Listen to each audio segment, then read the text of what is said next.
Assalamualaikum warahmatullahi wabarakatuh. Berjumpa lagi dulur di Pojok Hukum. Alhamdulillah dulur, kita masih diberikan kesempatan, kesehatan oleh Allah Subhanahu wa Ta'ala, bisa memberikan ilmu bermanfaat mungkin untuk dulur-dulur yang membutuhkan. Ya alhamdulillah. Dulur, pembahasan hari ini saya akan menerangkan ya, sedikit mengulas tentang sertifikat hilang dulur. Mungkin untuk episode saya yang sebelum-sebelumnya saya sudah pernah menyampaikan, tapi saya mungkin masih poin-poinnya saja. Tapi untuk saat ini saya lebih ke arah dasar hukum sekaligus tata cara dan juga legalitas keabsahan daripada sertifikat yang hilang. Jadi saya mulai dulur, tapi sebelumnya tetap dulur stay tune, tetap dulur sebagai penonton setia video saya terima kasih, mengucapkan terima kasih. Seperti biasanya tolong dibantu saya untuk like. Kalau dulur-dulur ada yang ditanyakan silakan di kolom komentar, atau kalau lama tidak saya jawab mungkin karena kesibukan saya, karena profesi saya seorang lawyer, jadi kadang-kadang saya banyak sidang di dalam kota maupun di luar kota. Jadi silakan kontak di 08383067335557. Saya ulangi lagi, 083806735557. Nanti insya Allah pasti saya akan jawab. Tapi biasanya kalau saya jawab langsung lewat call, lewat komunikasi, tidak melalui chat. Tolong disebutkan nama, berasal dari kota mana. Rencana saya juga mau membuat semacam grup Pojok Hukum untuk save untuk kedepannya, agar nanti grup itu berguna, kita saling tukar pikiran, kita saling membahas masalah-masalah yang ada, hukum yang ada di masyarakat, masalah-masalah persoalan-persoalan hukum yang ada di masyarakat. Oke, dan juga selain like, komen, share ke teman-temannya, dan jangan lupa subscribe. Sebelumnya saya hitung 1, 2, 3, silakan subscribe.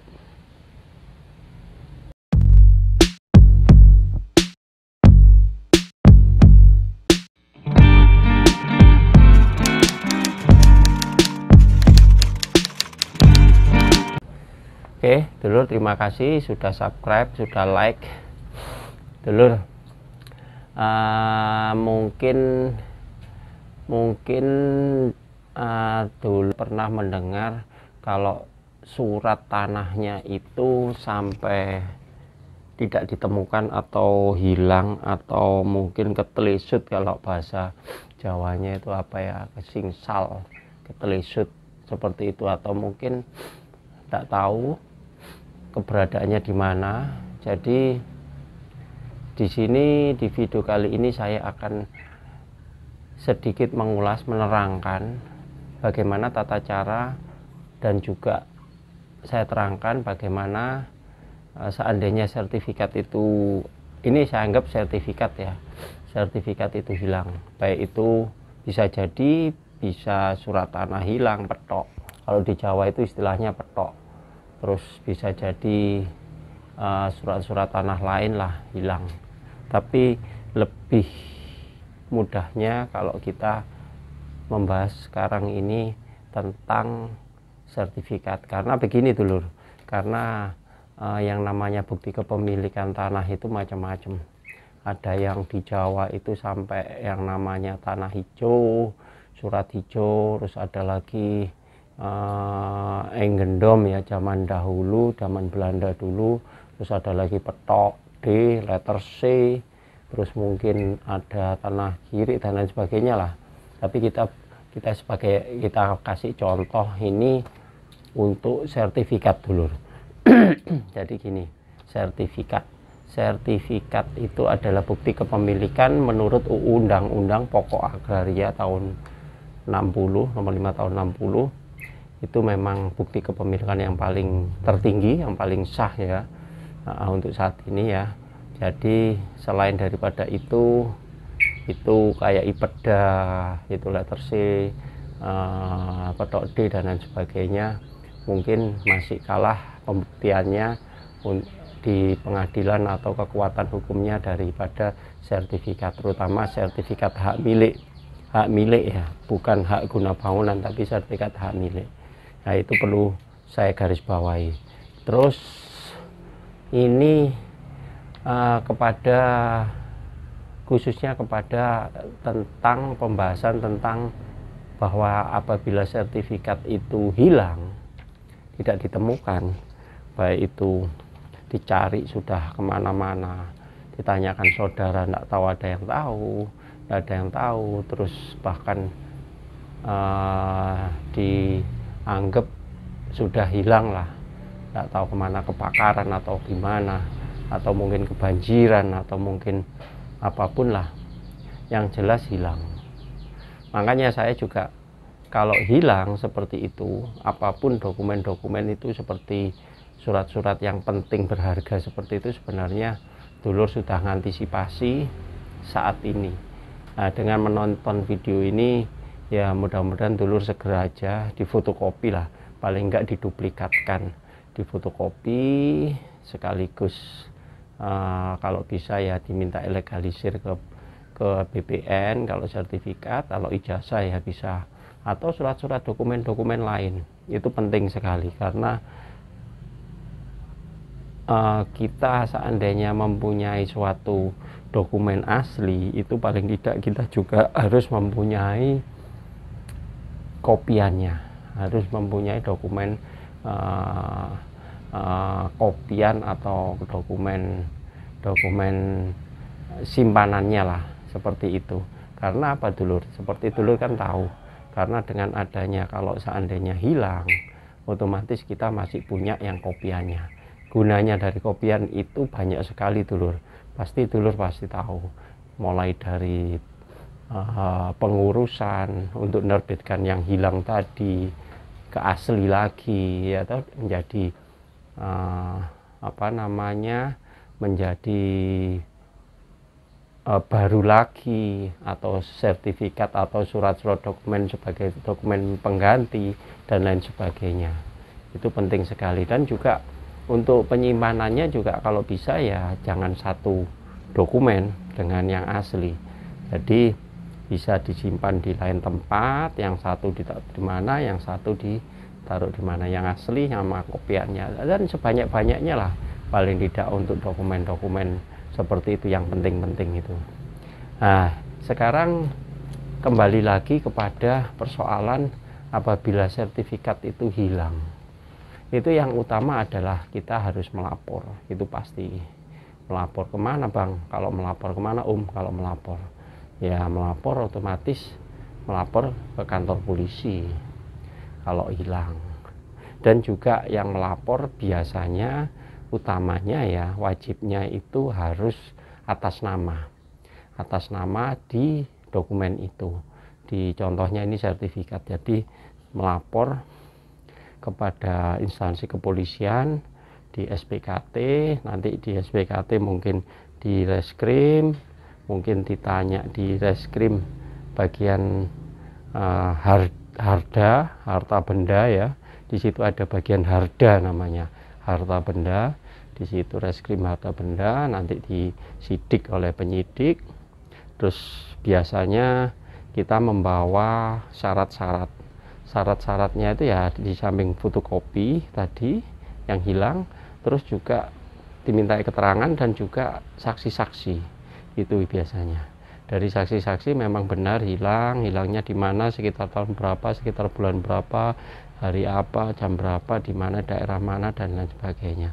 Dan juga biasanya ada semacam penyumpahan bahwa memang benar-benar sertifikat itu hilang, jadi dokumen itu hilang dan memang tidak dihilangkan. Beda dengan dihilangkan sama hilang dengan sendirinya, atau mungkin kebakar, atau mungkin kebanjiran, atau mungkin di mana-mana.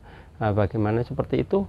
Nah, bisa jadi makanya dari situ dimintai keterangan oleh pihak penyidik untuk dibuatkan bukti laporan, namanya tanda lapor kepolisian, tanda lapor polisi.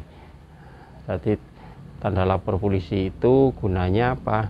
Gunanya LP itu tadi gunanya untuk dibawa ke Badan Pertanahan Nasional atau Kantor Pertanahan Nasional. Biasanya kalau Kantor Pertanahan Nasional secara otomatis dulur tahu sendiri, biasanya di kota di mana surat sertifikat itu diterbitkan, biasanya seperti itu. Jadi dari situ nantinya mengisi formulir, terus juga melalui proses tanya jawab, diminta keterangan, dan juga intinya harus yang bersangkutan yang melapor yang kehilangan tersebut, yang atas nama surat tersebut. Nah, Bang, kalau seandainya orang lain apakah bisa? Nah, kalau orang lain ya seyogianya jangan orang lain lah, yang bersangkutan sendiri. Kalau orang lain bisa surat kuasa, tapi kadang-kadang agak kesulitan juga untuk proses penyidikannya atau proses memberikan keterangan-keterangannya. Atau mungkin kalau atas nama yang bersangkutan itu Bang, sudah meninggal, ya bisa jadi kalau sudah meninggal atau orang tuanya atau kakek neneknya atau bagaimana, ya bisa jadi dibuatkan semacam penetapan waris. Jadi dulur sebelumnya sudah datang ke pengadilan di mana mengajukan yang namanya penetapan waris nanti, atau surat keterangan waris dari kelurahan, di mana memang si pelapor ini adalah ahli warisnya. Nah, seperti itu, ahli waris daripada yang disertifikat itu yang sudah meninggal. Nah, itu berhak untuk melaporkan, mewakili. Kalau banyak ahli warisnya bisa diwakili satu orang pakai kuasa. Nah, diusahakan kuasanya itu kalau bisa surat kuasa yang notarial seperti itu, jangan surat kuasa di bawah tangan seperti biasanya itu. Jadi dari situ nanti melalui proses ya sama dengan di kepolisian, nanti ada saksi, ada alat bukti fotokopi dan lain sebagainya. Bang, kalau seandainya alat buktinya ndak ada, ya kalau alat buktinya ndak ada, sertifikat itu ndak ada, dulur bisa mencari informasi atau keterangan atau surat itu biasanya di kantor atau instansi setempat. Maksudnya gimana instansi setempat? Maksudnya itu di instansi yang paling dekat, contohnya kelurahan. Biasanya dari pihak kelurahan itu memiliki atau menyimpan dokumen-dokumen daripada tanah tersebut. Contohnya tentang asal muasal tanah ini beratas nama siapa, alamatnya di mana. Dari situ ada yang namanya, kalau di Jawa itu namanya kretek desa atau terawangan desa. Nah, terawangan di situ ada, nanti dibuatkan surat keterangan bahwa yang bersangkutan memang sebagai pemilik daripada lahan itu atau tanah itu, atau ahli waris sebagai pemilik dari tanah itu, bisa jadi. Atau mungkin ke dinas pemerintahan kota atau tata kota, bisa jadi seperti itu. Dulur bisa ke sana, bisa minta apakah benar, minta ke surat keterangan, ngisi form, nanti dulur akan dibimbing kemana yang persyaratan apa yang harus dipenuhi. Intinya dulur harus mempunyai alat bukti untuk melaporkan ke BPN bahwa ke Badan Pertanahan, Kantor Kepetanahan, bahwa surat tanah itu hilang, dan yang jelas bukti kepemilikannya memang tidak ada, hilang ya, terus kita punya dokumennya. dokumen untuk melaporkan itu.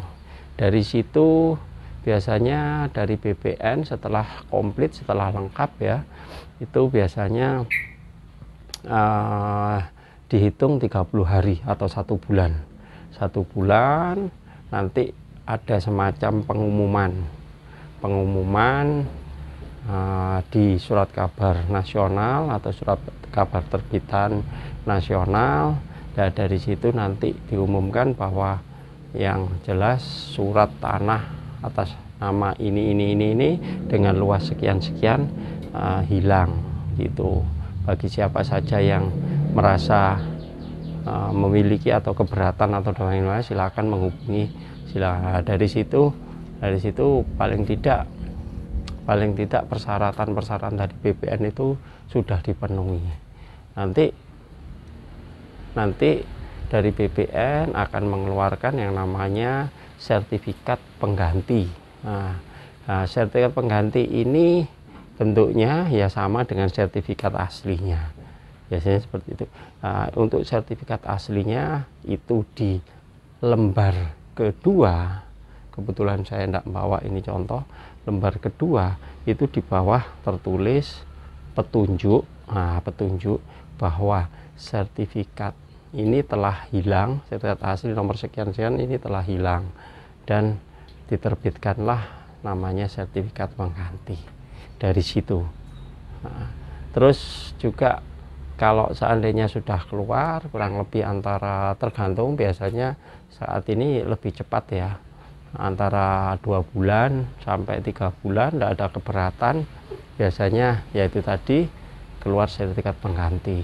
Terus kalau seandainya sudah keluar sertifikat pengganti Bang, terus ternyata ada orang yang menemukan sertifikat itu, terus bagaimana gitu, keabsahan daripada sertifikat itu, yang mana yang harus dipakai, sertifikat yang asli yang pertama kali atau sertifikat pengganti. Jadi perlu saya tegaskan lagi, apabila sudah muncul yang namanya sertifikat pengganti, maka sertifikat yang sebelumnya atau sertifikat yang asli tadi, yang hilang tadi, sempat hilang tadi atau ketelisut tadi, itu dianggap tidak digunakan lagi, sudah dianggap batal. Yang mendingan dulur simpan atau dulur musnahkan. Jadi bisa tetap muncul biar tidak disalahgunakan oleh orang lain. Jadi tetap yang digunakan adalah sertifikat pengganti yang baru ya. Dari situ ada nomor registernya karena jadi untuk video kali ini tentang keabsahan daripada sertifikat, kehilangan sertifikat itu memang dulur jangan khawatir, dan itu sangat mudah sekali ya, sangat mudah sekali, dan itu sudah memang ada aturan yuridisnya. Jadi masyarakat sudah paham, masyarakat akan terlindungi oleh yang namanya aturan-aturan hak-hak daripada masyarakat yang memang benar-benar kehilangan atau memerlukan sertifikat lagi apabila sertifikat yang dimilikinya hilang. Ini berdasarkan peraturan pemerintah nomor 24 tahun 1997 tentang pendaftaran tanah ya. Dari situ jadi mungkin dulur juga berpikiran ada permasalahan juga, dulur, bagaimana Bang kalau seandainya sertifikat itu atas nama orang tua saya dan orang tua saya sudah meninggal, apakah sertifikatnya itu nanti atas nama orang tua saya atau atas nama ahli waris? Jadi begini, untuk sertifikat pengganti yang hilang itu memang tertulis atas nama sertifikat pengganti atas nama orang yang pertama, maksudnya jadi orang tua dulur, orang tua yang tertulis awal, jadi belum sampai ditulis untuk ahli waris. Itu yang pertama. Jadi muncul yang namanya sertifikat pengganti tapi atas nama orang tua. Terus dari situ biasanya dari pihak BPN menyarankan untuk segera membalik nama atau pemecahan sertifikat beratas nama ahli waris. Jadi bisa nanti langsung dibalik namakan atas nama ahli waris. Jadi dari orang tua sudah meninggal, muncul sertifikat pengganti atas nama orang tua sudah meninggal, nah itu bisa langsung dibalik namakan kepada ahli waris. Karena ahli waris di situ kan kadang-kadang ada yang 1 orang saja, ada yang beberapa orang, bisa langsung dibalik namakan. Atau mungkin sekaligus ada pemecahan sertifikat. Jadi maksudnya pemecahan sertifikat, kalau seandainya sertifikatnya itu dengan luas 10.000 meter persegi atau berapa hektar gitu, terus mau dijadikan namanya anaknya ada 10 orang, ya anggap saja 100 meter, 100 meter, 100 meter, nah ini atas nama anak-anaknya. Itu berdasarkan surat penetapan waris atau surat keterangan waris. Nanti diwariskan dulu atas nama sertifikat anak-anaknya semuanya yang 10 tadi, sertifikat tadi. Setelah itu dilakukan pemecahan, jadi menjadi beberapa sertifikat, 10 sertifikat dengan luas yang 100 tadi, 100 kali 10, jadi 10 sertifikat. Saya kira seperti itu. Mudah-mudahan berkah dan mudah-mudahan ini bermanfaat. Mungkin dulur-dulur ada yang kurang jelas, atau mungkin dulur-dulur ada yang perlu ditanyakan, mungkin bisa jadi ada input masukan dari dulur-dulur yang perlu membahas persoalan lain tentang sertifikat. Saya tunggu di kolom komentar saya di bawah pojok hukum. Terima kasih. Wassalamualaikum warahmatullahi wabarakatuh. Salam pojok hukum.